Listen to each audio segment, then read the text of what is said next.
this is one of those quotes I'm still trying to get to the bottom of. I know the context in which she says it. I know what she's getting at generally. But there's something that's kind of askew about it. So, for example, when you look at, somebody brought up earlier about homosexuality. You look at like Judaism, Christianity, Islam, and you ask a question like, why is there a prescription against it? In other words, why do these religions say, no, don't do it? There are other religions at the time in the world that are fine with it. I mean, especially with regards to Christianity, you have the dominant civilization in the world. They're in the Roman Empire, where in the Roman Empire, which incorporates Greece, the whole Mediterranean into it, where it's accepted. So what is it about this religion then that kind of causes it to be separate from that? Does that question make sense?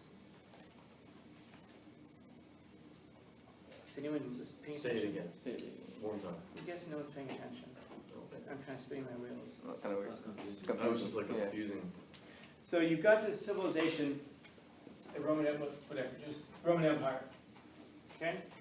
And within this Roman Empire, you have this cultural acceptance of homosexuality. So then I guess the question becomes, why is it that this one small cult, like of Christianity, comes along to reject it?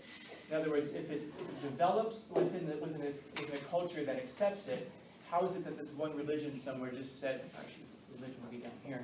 How is it that this one religion came along and said, no, we shouldn't do it? Like it isn't like historically this was just completely rejected everywhere in the world. It wasn't. So it's an odd thing if you look at it and you say, because if you want your religion to flourish, what should it do? It should accept, because the more people you accept, the more people who can come into it.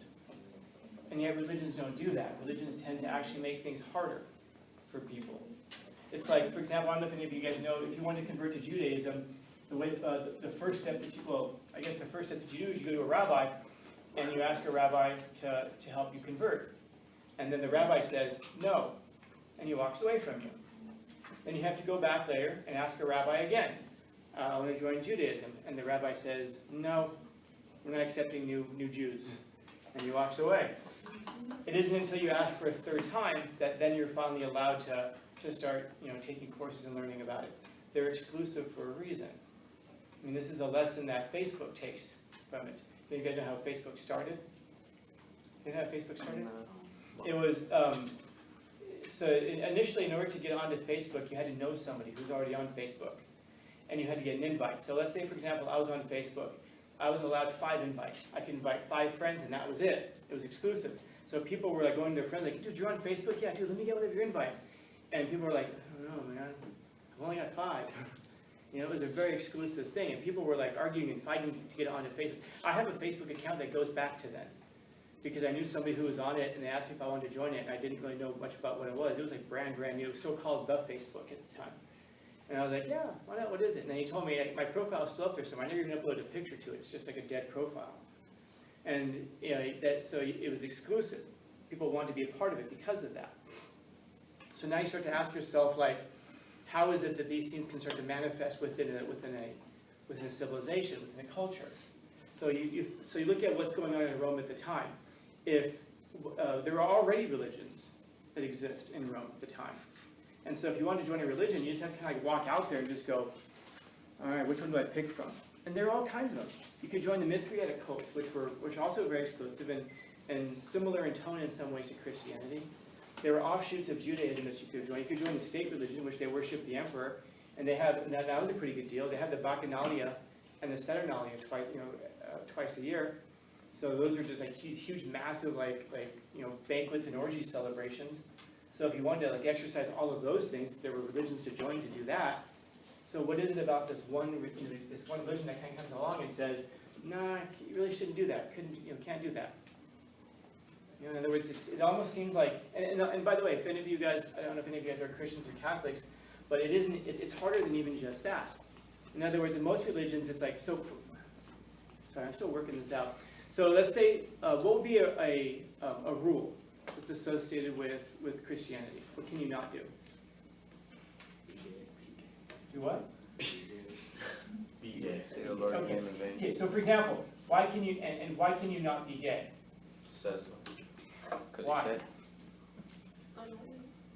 Why? Okay, so if you go back to that, you can still say, okay, so that was the original plan, man and woman. Now, why would it have to stay with that as far as they're concerned? Because if you're gay, you can't reproduce. Yeah, exactly. So then there's the thing about reproduction. So now you start to realize why it is within Judaism, why that's viewed the way that it is. Because there's nowhere else in nature that they would have seen that. And they said, so therefore, if it's against, I mean, who created nature? God. So if it's against God, if it's against nature, therefore it's against God. And again, it's not saying that it's true, it's not saying that it's good, it's not saying it's true, it's not saying it's not, by the way. It's just saying when we see that, we have to understand why this is. We look at that and we're just like, but how could they have been so bad and wrong and what? You're looking at this from very 2022 eyes. You're not even looking at it from 2050 eyes, because we don't know what the world's going to look like in 2050. Your kids may look at you and go, what the hell did you guys do to the world? You guys are fighting over bathrooms? What the hell did you guys do to the world? And then they'll shake their heads and go like, never catch me on this book. What did you guys call it? Social media? Never catch me on that, man. I don't know. Who knows? You know, we don't know, but we get so set in our head like this is the way that things are going to have to be. Whether it's religious or whether it's secular, we don't know. Either way, we get so caught up in our heads and our beliefs on these things. And so when you look at why it is that they would have a prescription against it, you know, and by the way, look at how it is that we'll talk about it. We'll say, well, they're homophobic. They just must be afraid of gay people. I don't know. I don't know that it's a fear of that. But this is why they would have it. And there are prescriptions within the religion as well about it. But again, it's a strange thing because this is coming up in an empire which accepts it. So I guess the question would become, why would people join that religion? Why would people do that? And one of the reasons is because you find yourself, follow this, you find yourself entirely, so why would people follow a religion that is completely contrary to the culture in which they live? Because you find yourself living in a culture in which you're entirely dissatisfied. You find yourself living in a culture in which you're entirely dissatisfied.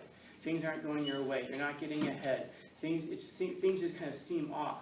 And why are they off? You look around the culture and you go, it must be these things that are happening. So as a reaction against that, you create a belief system that rejects all of those things that are happening in society that you attribute to why things are going so bad. Whatever it is that the society is accepting, you go on the other side and you reject. Whatever it is that they're rejecting, you go on the other side and you accept. One of the great things about, one of the indicators of Roman success, one of the things about Rome is they're big on glory. You're big on glory, personal glory. You seek glory for the glory of Rome. And Christianity says, no, the meek shall inherit the earth. The Romans are all about war and conquest. Jesus comes along and says, put your sword away. If you live by the sword, you die by the sword. Everything that's happening in Christianity is a complete rejection of what's happening in the Roman Empire. And when you look at the Christian texts, they say that the problem with Judaism at the time is that it's too close to what's happening in Rome. It's too married to the state. It's essentially just it's been bastardized. It's been changed, not changed, but it's been rejected. And then this becomes a central message of Christianity. Now you've got, and you look at where it is that among whom Christianity initially spreads. It's not really among the wealthy classes. It's not among the people who are doing well. It's among the people who are not doing well. And there are some wealthy people, of course, who do join into it.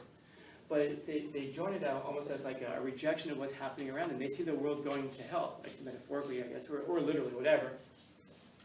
And then they start to reject all of those, essentially all of the central tenets of the civilization in which they find themselves. Does this much make sense so far? So now I'd ask you, what's the difference between that and the belief systems that we're employing today, which largely are exactly that, a rejection of the civilization in which we find ourselves. Christianity will point to Rome and say, you know what's screwed up the world? The way that you guys have run the world. It's exactly what we do today. You might call it wokeness. You're familiar with the term? These ideas that we reject everything that came before us. Why?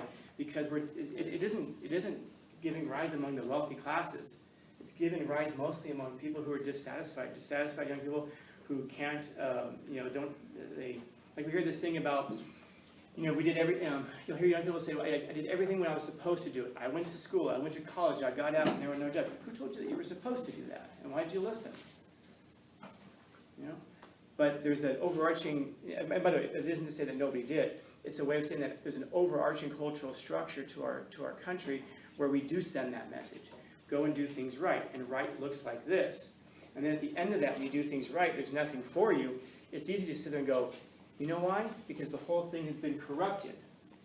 It's been corrupted. We need to change things and start a new belief system that rejects everything of the corrupt cultural structure that's coming before us. We were raised in this, but now we're going to create something different, create something new. And that's why, like, for example, we argue over just definitions. There was an internet fight last year about whether or not 2 + 2 can equal 5. You know, my goodness, we're arguing over the most basic, simple precepts such as that. For going back in time, the Romans would have said, we're really arguing about whether or not honor is something that we should pursue, or whether we should pursue the loss of self. Can you believe what the Christians believe? They're saying these things. And of course, then the Christianity, of course, eventually overtakes the empire. And you see that happening right now with these belief systems. They operate exactly the same as a religion. And so when we're asking, like, the gods behave like the people who made them. Why is it that the meek shall inherit the earth if you're a Christian? Because when you're starting off, because when Christianity is starting off, it's not run by powerful people. It's run by the poor, by the disabled, by the people who see a need for a type of grace. Why is it that? I'm sorry. And then of course, what happens is that, well, that overtakes. It spreads. You see it. It becomes attractive because we're searching for some kind of a meaning. There's a reason that I was talking in another class yesterday that suicide is a disease of the young, the very young, teenagers and younger, and the wealthy, because there's something that both of those groups are missing, which is a sense of scope and meaning. When we're young, we see the way that things are, and we can feel absolutely hopeless because we don't have a reference point of like 20 years behind us. As bad as things are right now, they're going to get better. But you've got to stick around for it. You have to see it get better.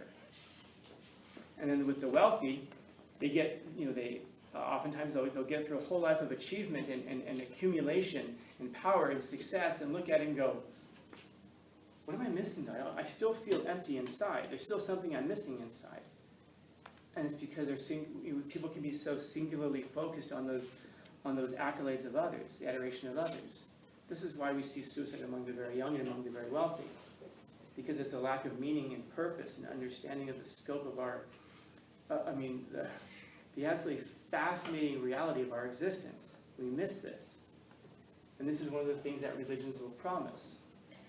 Religions will, Christianity will come along and say, actually every religion didn't have to be narrowed down to that, but that there is a deity somewhere that cares deeply for you, and you're unique and special in the entire universe to that one deity who cares about you. And this is something that's relatively unique among religions at the time. The Greeks referred to the Romans referred to humans as the playthings of the gods. What are the gods going to do? Whatever they want. Jupiter gets pissed off. What does he do? He just creates an earthquake and wipes out a bunch of people. Why? Because he got mad because his wife caught him cheating or something. So he kills people just in reaction to that. Why? Because we have no. We're not special. We're not created in anybody's image. And you have the religions that come along and say, no, you are special and unique because you're in the image of God. Well, now you feel that thing of purpose and meaning. And if that's the case, man, you're not really afraid of much afterwards. Because that means that no matter how bad things are here, you know that they're going to be better later on. And so it reflects, so Christianity reflects a broken and dispirited people who are coming up in an incredibly powerful empire that crushes them under the wheel of every cart that passes through their homeland. You see with Judaism as well. This is one of the things that makes Islam so interesting and unique, that they come to power, and not just, and I mean that, they come to power, they don't just come to cultural dominance, but they become powerful. It's one of the first religions that's spread by war. It's a complete inversion of what we see with Christianity. And so this is why one of the reasons it becomes so attractive to people. Like 1.7 billion Christians in the world, about that many Muslims as well. That's over half the world's population just incorporated in these two religions. Because some dude wandered around the desert one time, thousands of years ago. That's a hell of a thing to come up. And yet it's a hard thing because she's saying that the gods behave like the people who make them. I suppose that makes sense with the Roman gods. Because the Roman gods, I'll ask a rhetorical question, but name the good god in Rome. Who's the god that we look at and go, I admire that god. All of the gods are flawed. All of the gods do terrible things to each other, to humans, to themselves. Does that sound familiar to anybody? Isn't that what we do to ourselves? We do terrible things to each other. We do terrible things to ourselves. And we don't even necessarily mean it half the time. Sometimes you get so deeply into something that you're doing that you look back and go, how the hell did I get here? And that exactly reflects the gods of Rome. And that's the thing that becomes attractive then about this. This is how it is that Christianity is reflected in the people who create it. Because then you can sit there and go, well, you're never too far from God that you can't be forgiven and receive grace. With the Roman gods, there's none of that. It's just you live. And it creates something very powerful. It creates one of the most powerful empires the world's ever seen. It does function. It serves a purpose. And so, but it's hard. It's hard.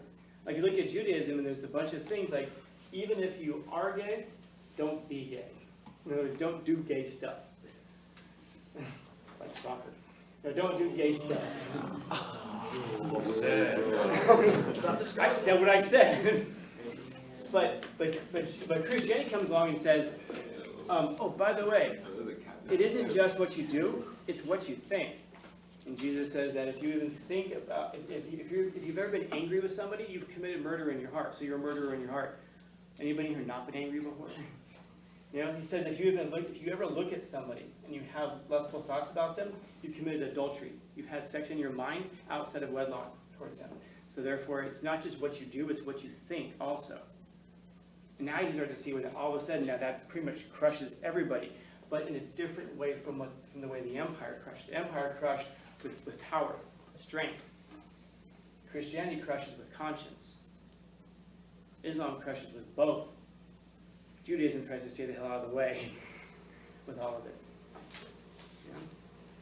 And so there are deep psychological reasons, and we tend to, I should say we, there are people who tend to look at that and just go, so it's just created to control people.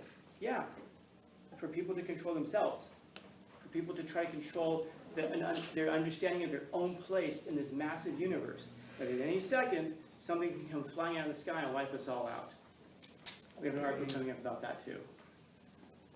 And so it's a way of, religion is a way of people trying to make sense of themselves in the universe. We look up at the stars, well, not us, who live in San Diego in 2022. But there are people who are elsewhere in the world who can look up at the sky.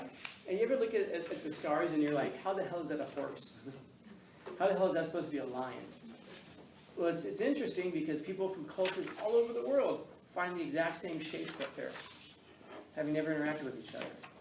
And that tells us that we're missing something, that we're disconnected from this universe from which we come. That we've done something to separate ourselves from it and focus ourselves only on what's happening here. For better or for worse, I don't know. We won't know for a while. But there are some of you, I'm sure there's some of you who look up at the stars and you're like, I feel like I should be there. I feel like I belong somewhere else out there, not so much here. Third quarter for that. And so, these rules exist for a reason. And one of the things that we miss is there's so much of this don't. This don't. Don't do this. Don't do that. We miss all of the positive things that these things tell us to do. And this isn't like some kind of a hippy-dippy sort of like, we all need to love each other and, hold hands and sing songs. No, because for all the negatives that are there, and by the way, the negatives that are there because the cultures believe that those are the best ways to live. They think that they're protecting you from something. And of course, but the positives that are there are the things that we should probably focus on more. Not to the exclusion of the negatives, along with, to understand, because they teach us a lot about the cultures in which we live.